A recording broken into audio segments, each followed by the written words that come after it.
E aí, gurizada, beleza? Aqui é o Ricardo da Brankov Diagnóstica para Automotivo. Sou oficina de confiança na região de Porto Alegre, Grande Porto Alegre. E também seu canal para acompanhar o dia a dia na oficina. Hoje nós vamos novamente aí com o nosso Fiesta 1.0 Endura do Dioser. Fazer mais uma revisãozinha. Deixa eu dar uma viradinha aqui para vocês darem uma olhada. Tá aí o Fiestinha, ó. Para quem não conhece, o carro é muito inteiro. E então agora vamos fazer aqui uma preventiva, né? A gente vai fazer uma limpeza no arrefecimento. Em algum momento, acho que já fizeram, colocaram aditivo, mas não sei, parece que tem bastante sujeira, assim, parece que tem alguma sujeira. Dá pra ver que tá meio escuro, né? Vamos ver agora. Já pluguei a ferramenta.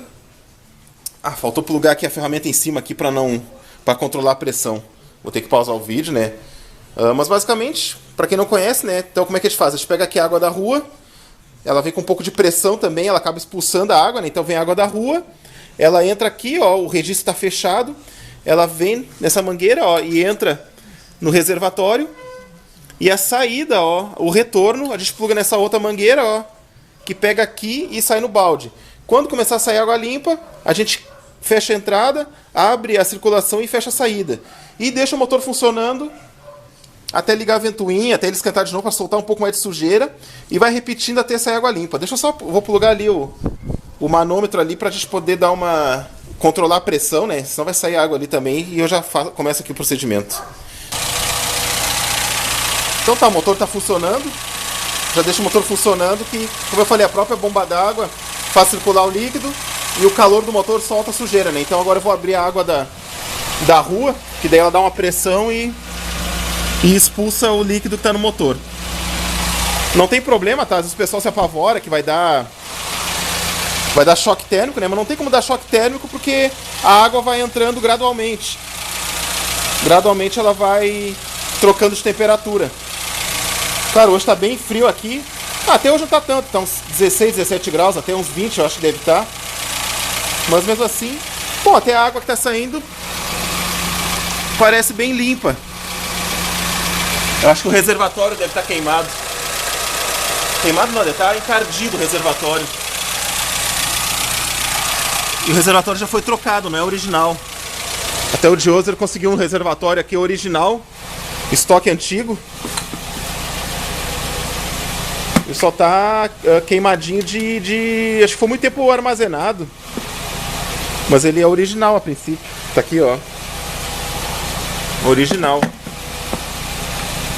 Aqui é uma tampa falsa, só para não entrar sujeira. Depois vai entrar esse reservatório com aditivo novo, tudo novo. Vai entrar também a correia Polivé nova, tensor, tudo novo. Que o Dioser disse que quando o motor tá frio, ele faz um pouco de barulho. Dá um barulho com suas correias velhas. Visualmente a correia tá boa, mas na dúvida... ficou bem escura a água, ó. Tem um pouco de sujeira vindo junto.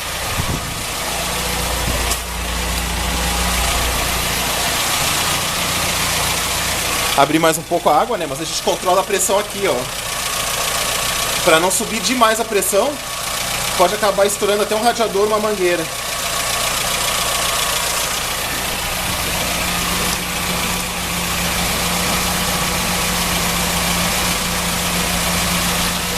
A água tá bem escura.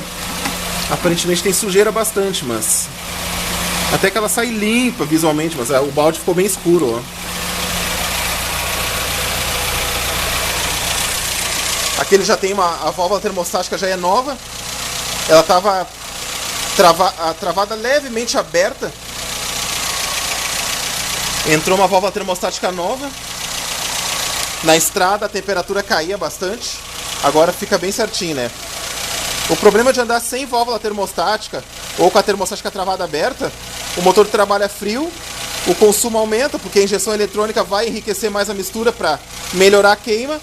Só que esse excesso, a longo prazo, vai lavando o cilindro. Ele pega o óleo e tira aquele filme lubrificante que tem no cilindro. Então, a longo prazo, o motor trabalhando frio, como ele perde esse filme lubrificante, ele também acaba desgastando o cilindro, né? Acaba desgastando aí aumentando o desgaste no cilindro. Bom, a água está saindo praticamente limpa, né? Então agora eu fecho a água. Eu fecho aqui direto, porque senão fica Fica vazando lá. Fecha a água aqui. Esperar um pouquinho, deixa ele sair a pressão ali um pouco.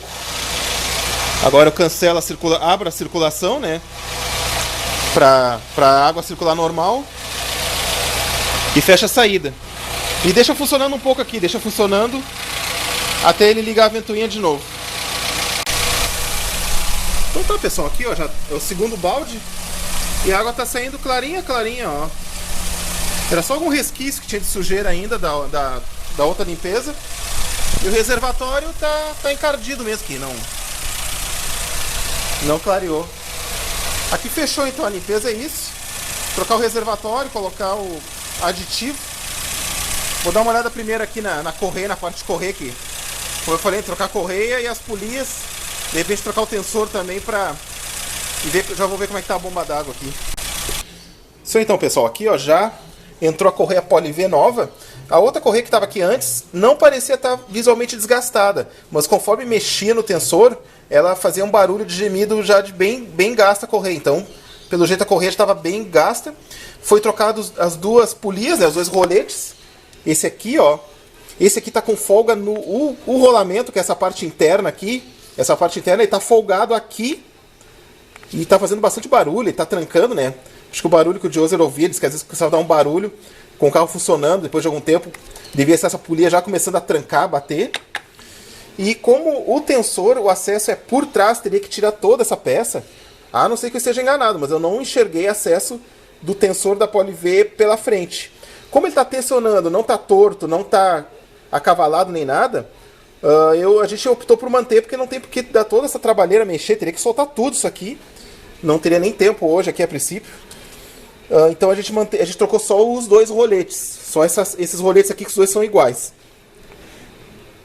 Até o pessoal pede bastante. Vamos ver se eu consigo medir aqui para ajudar. Mas o ideal é levar o velho junto. O pessoal pede muito. Ah, me manda o código, as medidas. Cadê aqui? Eu até tô com o paquímetro aqui. Os dois são iguais. Vamos ver diâmetro externo aqui. O pessoal gosta de perguntar. Diâmetro externo é 70 milímetros. 70 milímetros. Vamos ver a pista aqui. 7 centímetros, né? Diâmetro dele, então, 70 milímetros. A pista... Ops. É 25 milímetros de pista. Vamos ver se eu consigo medir aqui dentro. Aqui dentro... dá 17 milímetros aqui dentro. Até o original Ford... Isso aqui já foi trocado. O original, ele é de metal e dá pra sacar o rolamento. Que até foi o que eu fiz no meu carro ali. Eu tenho até alguns guardados, né? Que daí sai bem mais barato do que trocar tudo, né? E como é de metal, ele dura um monte. Então agora aqui, o que vai ser feito, né? Vamos só conferir.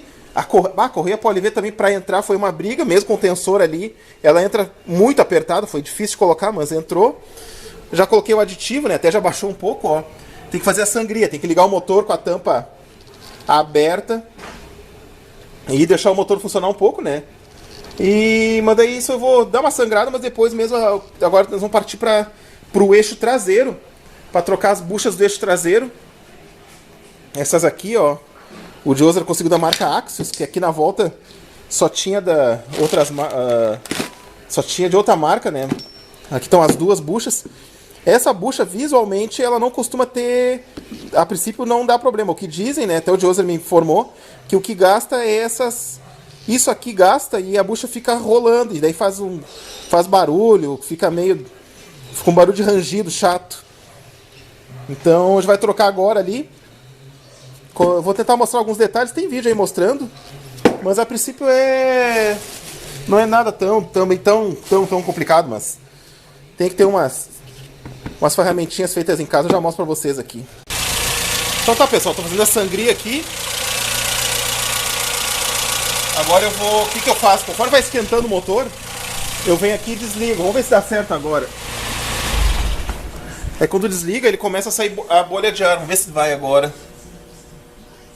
Só porque eu quero mostrar pra vocês, não vai sair. Dá pra ver direitinho a bolha de ar subindo ali.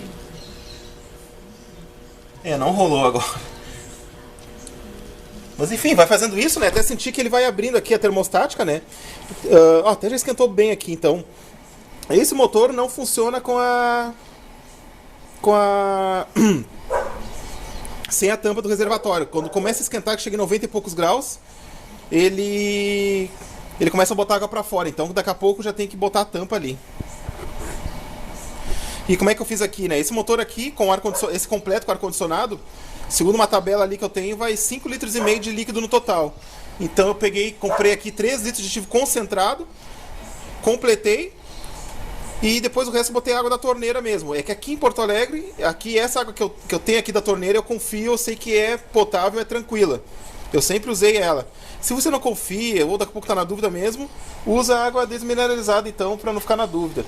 Ah, mas no manual fala em água desmineralizada, tu tá fazendo errado. Sim, é porque a fabricante, né, eles não tem como garantir que aonde você mora, a água da torneira, ela não tem cloro, minério em excesso. Então eles não vão arriscar dizer, usa da torneira. Até porque daí vai ter gente que vai colocar só água da torneira, e a água da torneira pura dá corrosão, dá problema. Mas se colocar aditivo na proporção correta e ter uma água potável, mínimo potável, fica perfeito. Tá? Só não pode ser água pura. Água pura não, tem que ser água no mínimo potável aí para não complicar o sistema. Eu vou trocar o óleo do motor também depois, drenar o óleo, segundo eu achei ali, são 3,250 litros de óleo que vai no motor, óleo 20W50 mineral. O óleo mineral tem que tomar cuidado, que é um óleo que ele se degrada muito rápido. Se você conseguir um 2050 semi-sintético ou sintético, beleza, mas geralmente é muito caro. Então o mineral, tomar cuidado. Eu recomendo trocar com 5.000 km em uso normal. Se pegar muito congestionamento, muita subida de serra, o giro muito alto, troca aí com 2.500, no máximo 3.000, tá? Então pessoal, a primeira bucha saiu bem fácil até. Segui umas dicas que alguns colegas deram, outros youtubers. Desculpa aí que eu não lembro o nome agora. Mas é só tirar um pouquinho dessas bordinhas, ó. Tira a bordinha. E eu bati e saiu bem fácil, ó. Ela vai só encaixada aqui, né? Eu cortei por dentro. Ela vai pelo outro lado assim. Eu dei umas batidas e saiu bem de boa. Até aqui essa parte se separou, ó. Isso aqui vai aqui. Se separou, ó. Já tá bem gasta mesmo. A gente andou pesquisando nas autopeças aí, nos lugares. Essas buchas vendem bastante, algo bem crônico no Fiesta, no K. Tá aí. Agora para colocar a bucha nova então, eu vou colocar, acho que por esse lado aqui, que é um pouquinho menor, né? Até porque aqui, eu não sei se... Esse lado aqui, ó, é plástico. Aqui não é mole não, ó. Então, para instalar teoricamente, né, é o outro lado, ó. Tem que empurrar daqui pra lá, ó, porque não sai, ó. Então isso aqui, ó, tem que ser daqui pra lá. E pra instalar ela, eu tenho essa ferramenta desenvolvida na NASA, ó. Usa um rolamento velho de GM, ó, e tal. E eu vou botar depois mais uma capa de rolamento velho aqui. E daí eu só vou apertando o parafuso aqui e ele vai puxar a bucha instalada. E daí para instalar ela, usa vaselina ou detergente neutro, detergente de cozinha. Detergente de louça mesmo aí, detergente Rindo, mas detergente de louça é um ótimo lubrificante. E a vantagem é que o detergente de louça ele não agride a borracha, né? Até melhor o detergente de louça. Pode lavar de detergente de louça que ele desliza bem a bucha e ela instala bem mais fácil. Tá, então pessoal, a primeira bucha instalada. Tá? E aqui por dentro, ó, tem um detalhezinho quando for. Cuidar se essas bordinhas aqui, ó, tem que ficar tudo pra fora. É só puxar com uma chave de fenda ali que elas saem pra fora. E tem que botar um espaçador, não esquece. Lá por trás, eu usei uma capa de... um pedaço de motor de partida, ó, que tinha abertura boa. Pra a bucha conseguir sair um pouquinho aqui, né? Não...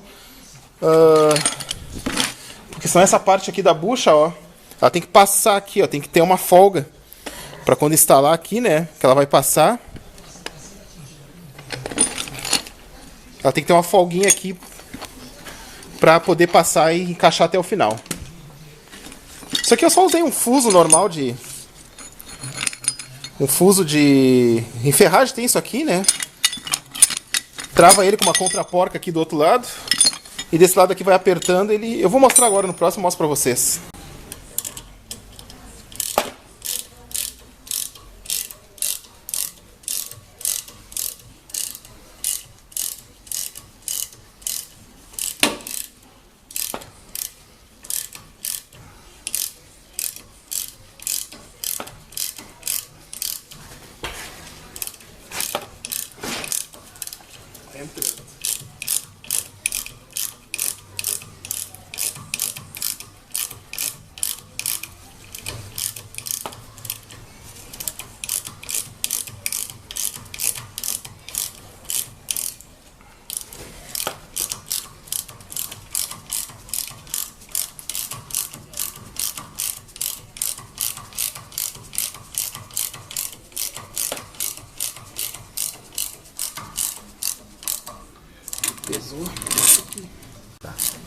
Então tá, pessoal, já botei ali o espaçador ali do motor de partida, né? Agora eu tive que parar o vídeo e voltar. Agora vamos de novo aqui.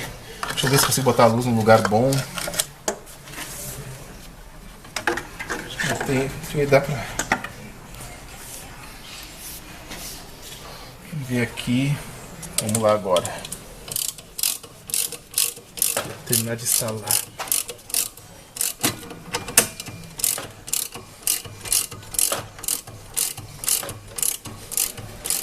Então tá, pessoal, estamos nos finalmente aqui. Apertar a roda com o torquímetro. Roda de liga leve. 12 kg de aperto. Que desde garante o aperto correto, né? Não aperta demais, que pode acabar quebrando aqui o prisioneiro. Se apertar de menos, a roda pode soltar e causar um acidente.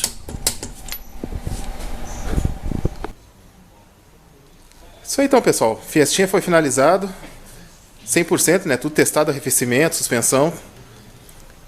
Aí vamos ver com os passados dias o Joseph vai confirmar se melhorou ou não, né? As buchas ali já tinham um certo desgaste, né? É um problema bem crônico aí desse carro. Aí as buchas elas vão rodando ali no suporte, fazendo um barulho. Faz aquele barulho, o famoso nheque-nheque da suspensão. Certo, pessoal? Deixa eu virar aqui pra mim, então. Isso então, pessoal. Obrigado aí por assistir o canal. Obrigado aí, Joseph, né? O Joseph tá aqui do lado. Já deixa um gostei no vídeo. Se inscreve quem não é inscrito. Se você quiser fazer uma edição aqui comigo, é só entrar em contato por WhatsApp, meio telefone. Se você já tiver ideia do que quer fazer, eu consigo montar um pré-orçamento. A gente agenda um dia de tocar carro zero, beleza? Feito então, aquele abraço.